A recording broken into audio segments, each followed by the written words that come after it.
Lectura del Santo Evangelio según San Mateo. En aquel tiempo Jesús subió de nuevo a la barca, pasó a la otra orilla del lago y llegó a Cafarnaún, su ciudad. En esto, trajeron a donde él estaba a un paralítico postrado en una camilla. Viendo Jesús la fe de aquellos hombres, le dijo al paralítico: «Ten confianza, hijo, se te perdonan tus pecados». Al oír esto, algunos escribas pensaron: «Este hombre está blasfemando». Pero Jesús, conociendo sus pensamientos, les dijo: «¿Por qué piensan mal en sus corazones? ¿Qué es más fácil, decir se te perdonan tus pecados, o decir levántate y anda? Pues para que sepan que el Hijo del Hombre tiene poder en la tierra para perdonar los pecados», le dijo entonces al paralítico: «Levántate, toma tu camilla y vete a tu casa». Él se levantó y se fue a su casa. Al ver esto, la gente se llenó de temor y glorificó a Dios, que había dado tanto poder a los hombres. Palabra del Señor.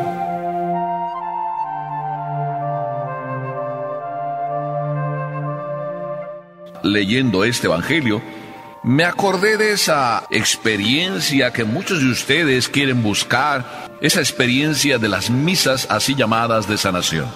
Toda misa es una misa de sanación, pero en fin, como hay algunos que le dan especial privilegio a algunas misas de sanación, quizá porque el padre es de esos que algunos llaman ese padre es muy carismático, y piensan que por eso la misa entonces es especial de sanación. Siempre es verdad que algunas misas, en algunas solemnidades, pues son especiales. Por eso pienso que sí, está bien que haya misas de sanación. Pero lo que me sorprendió fue un día que una señora en una misa de esas de sanación que yo celebré, se venía acercando a través de la fila. Yo ni siquiera le tomé importancia. Y así es de que a los 2 o 3 días vino ella y me dijo: «Padre, usted me sanó». Yo dije para mis adentros: «Gracias a ti, Señor», pero también para mis afueras le dije a esa persona: «Mire, ¿sabe qué? Yo sé que el Señor a través de mí puede sanar, a través de lo que yo hago, a través de lo que yo digo, a través de la unción que yo pueda poner, pero en realidad yo no soy más que el Señor cura. El que de verdad cura es el Señor. Así es que vamos a darle gracias a usted y yo, a Papá Dios, porque aprovechándose de esta misa de sanación, Dios le curó». Usted sabe que muchos vienen aquí a Juditas y lo soban y lo soban y lo soban y están esperando que Juditas los cure, pero en realidad tampoco Juditas cura, porque es simplemente un santo que intercede por nosotros. No es él que cura ni el Señor cura, sino el que cura es de verdad el Señor. Y así lo vemos en este pasaje. Es Mateo el que nos narra ese hermosísimo milagro de aquel hombre paralítico que lo llevaban en una camilla. San Mateo simplemente dice que Jesús cruzó el mar y, yendo en la barca, se pasó a la otra orilla del mar y se fue a Cafarnaún, la tierra de Pedro, la tierra que oyó y vio los milagros de Jesús. Cafarnaún.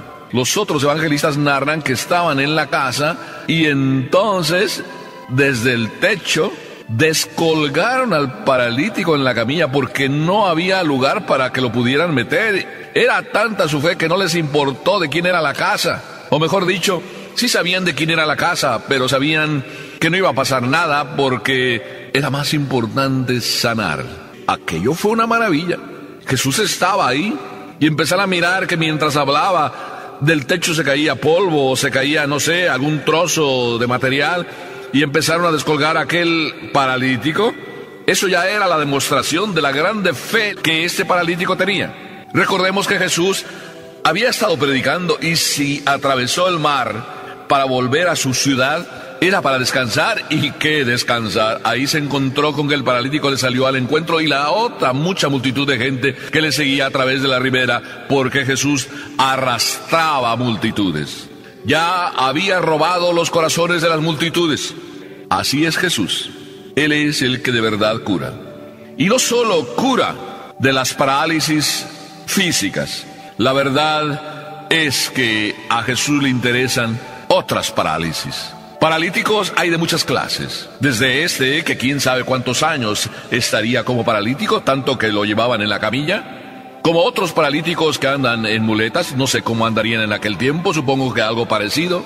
Hay paralíticos de muchas clases. Estos paralíticos que simplemente, sí, físicamente tienen un handicap, tienen una minusvalía, bueno, pues de estos paralíticos abundan constantemente en este mundo. Pero para mí estas no son las parálisis más importantes. Las parálisis más importantes que Jesús también viene a curarnos son esas parálisis de la mente, del corazón. ¿Cuántos de nosotros a lo mejor ya tenemos el cerebro paralizado? Y digo paralizado porque hay muchas cosas que nos estorban y no nos dejan pensar. Nos estorban apegos, afanes del mundo, locuras, problemas que hemos vivido en nuestra juventud, abusos que han sucedido en nuestras vidas. Y esos rencores que no nos dejan ni siquiera pensar porque nos someten, nos esclavizan la mente. Hay cantidad de juicios, cantidad de pensamientos, cantidad de lecturas, yo digo cantidad de telarañas que se nos han metido en la cabeza que no nos dejan ni siquiera pensar. Ay, de esas parálisis hay muchas, y de esas parálisis también Jesús viene a curarnos. Pero para mí hay una parálisis más importante, y Jesús mete el dedo en la llaga. Porque cuando le dice al paralítico, tus pecados te son perdonados, ten confianza, hijo, viendo la grande fe de él, sí, del paralítico, ánimo, hijo, tus pecados están perdonados. Jesús pone el dedo sobre la llaga, sobre las verdaderas parálisis, las que paralizan otras muchas cosas, las parálisis del alma. Cuando tú te has apartado de Dios, cuando tú eso has engañado a Dios o lo vives engañando todos los días, cuando tu sinceridad, tu autenticidad de vida están puestas en tela de juicio. Ah, hijo mío, ten cuidado, esas son las parálisis que verdaderamente nos frenan. Por eso el Señor nos dice muchas veces, cuando tú quieres orar y te das cuenta que tienes algo contra tu hermano, es mejor que vayas y le pidas perdón antes de venir a orar. Porque los odios, los rencores y muchas cosas más, la incapacidad que tenemos para perdonar muchas veces, nos frenan. Y no solo nos frenan, sino que nos imposibilitan para hacer cualquier cosa. Esto es lo que verdaderamente Jesús viene a curar. Sí, cura las enfermedades físicas, pero sobre todo viene a curar las enfermedades del corazón, del alma, esas que tú y yo muchas veces no damos importancia. Por eso, porque cura de verdad y solo Papá Dios es el que cura, entonces, por eso, te vuelvo a repetir que no me digas que yo soy el que te curé, o andes diciendo que te curó el Padrecito, o no sé qué santo, o no sé qué brujo. Pero al arrastrar Jesús tantas multitudes, empezó a ser una molestia constante para los fariseos. No olvidemos que los fariseos y los maestros de aquel tiempo arrastraban a la gente por su cultura, por su conocimiento, porque algunos de ellos eran verdaderamente ejemplares. Por muchas cosas podrían ellos arrastrar a la gente. Y Jesús empezó a ser molesto, vamos a decir así, la molestia de los fariseos sobre el caso Jesús. Y digo la molestia porque de verdad lo seguían también ellos, pero muchos de ellos no lo seguían porque de verdad les entusiasmaba lo que él decía, sino porque veían que él estaba entusiasmando a los que eran seguidores de ellos. Diríamos en términos muy nuestros, Jesús les estaba robando la chamba. Por tanto, la molestia de los fariseos no es el trabajo de Jesús. Yo pienso que no es el trabajo de Jesús lo que realmente molesta a los fariseos, sino que Jesús les quite el trabajo. Sí, se está llevando a la gente. La culpa la tenían ellos, porque también Juan el Bautista, mucha gente arrastraba por su autenticidad de vida. Y él fue tan humilde que cuando la gente se le empezó a ir con Jesús y algunos de sus discípulos empezaron a preguntar, oye, ¿a quién seguimos? Mira que se están yendo con él. Y San Juan Bautista fue tan sencillo, tan humilde como para decir, conviene que él crezca y yo disminuya. No eran así los fariseos, o por lo menos muchos de ellos. No decían, conviene que él crezca y nosotros desaparezcamos. Les preocupaba entonces que les robara la chamba. A nosotros nos puede pasar a veces lo mismo, que alguien empieza a irse con otros, que era nuestro amigo, que era nuestro seguidor, que era nuestro fan, y nos empezamos a llenar de envidia, a sentirnos molestos porque ya no viene con nosotros? Déjalo, hijo mío.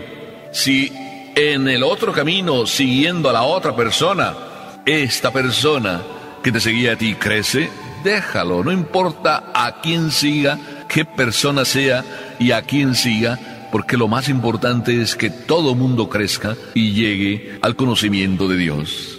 Bueno, había un tema por el cual los fariseos dizque se molestaban, por la misma razón que Jesús dijo al paralítico. Jesús no le dijo, ánimo, toma tu camilla y vete. Quizá hubiera sido lo más sencillo.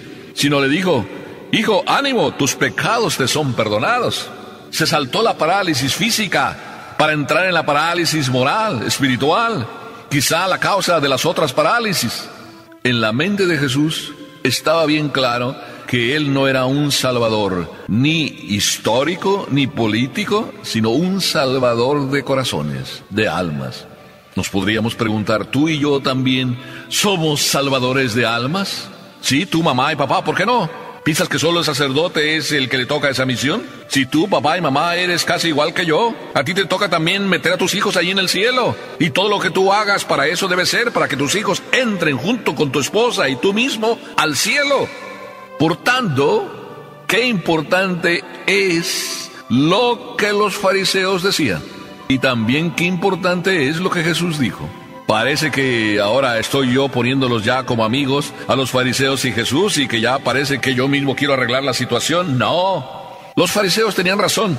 ¿Quién puede perdonar los pecados sino solo Dios? Este está blasfemando. Tenían razón. ¿Quién puede perdonar los pecados? Solo Dios. Y Jesús le está diciendo a este paralítico, hijo mío, ánimo, tus pecados te son perdonados. También Jesús tiene la razón. Por fin, entonces, ¿quién tiene la razón? Los dos tienen la razón. Jesús tiene poder para perdonar los pecados. ¿Por qué? Por la misma razón que dicen los fariseos. ¿Quién puede perdonar los pecados sino solo Dios? Ahí está la cuestión. Jesús, lo sabemos tú y yo.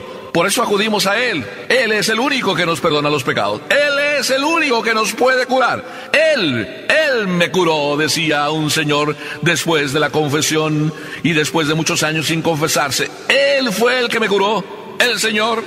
Por eso, ¿qué razón tienen los fariseos en decir quién puede perdonar los pecados sino solo Dios?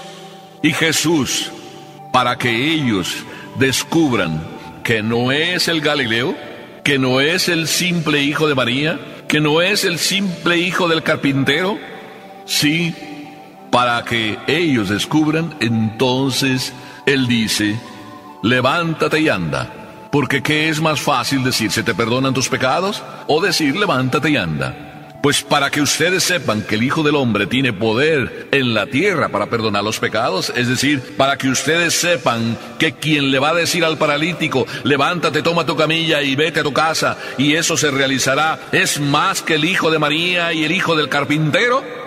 Entonces fue que le dijo, levántate y anda. Y aquel hombre se levantó y caminó. El poder de Dios está en Jesús. No solo Jesús tiene el poder de Dios porque es Dios. Y no solo puede decir levántate y anda, sino también le puede decir tus pecados te son perdonados. Esa conclusión no la pudieron sacar los fariseos. Por eso, el paralítico, en camilla, por su grande fe, lanzado hacia abajo desde el techo, y por su fe creyó, por su fe fue curado. Y los otros, ciegos, torpes, los fariseos, molestos, solo porque Jesús les quitaba la chamba, y no creyendo, no pegaron el salto de la fe, se quedaron ciegos, paralíticos de alma, paralíticos de corazón. ¿Verdad que tú no quisieras ser paralítico de alma ni de corazón? Te invito hoy a que no me digas, Padre, usted me curó, sino que más bien digas, el Señor me curó, me quitó todas mis parálisis, mi alma se siente libre, levántate y anda. Sí, eso es lo que escuché, y me levanté y caminé, y hoy sigo caminando, gracias a Dios. Amén.